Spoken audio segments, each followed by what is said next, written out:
સુરેન્દ્રનગરની તો સુરેન્દ્રનગર સિવિલમાં દવાબારીનો હવે વિવાદ સામે આવ્યો। સુરેન્દ્રનગર સિવિલમાં રાત્રિના સમયે દવાબારી બંધ જોવા મળી। રાત્રિના સમયે દવાબારી બંધ રહેતા દર્દીઓ પરેશાન થતા હોય છે।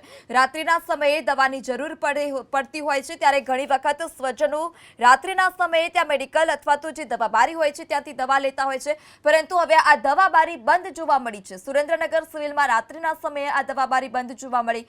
દવાબારી બંધ રહેતા દર્દીઓ પરેશાન છે અને ખાનગી મેડિકલમાંથી તેઓ દવા લેવા મજબૂર બનતા હોય છે।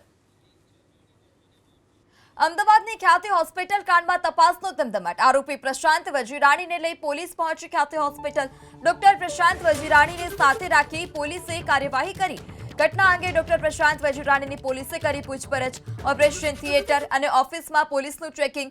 ડોક્ટર વજીરાણી પાસેથી એકઠી કરવામાં આવી માહિતી। દૈનિક 7 થી 8 ઓપરેશનનો પણ આરોપ છે। ડોક્ટર પ્રશાંતના ચહેરા પર થોડો પણ પછતાવો ન જોવા મળ્યો। મીડિયાના સવાલ પર ભાગ્યો ડોક્ટર પ્રશાંત વજીરાણી।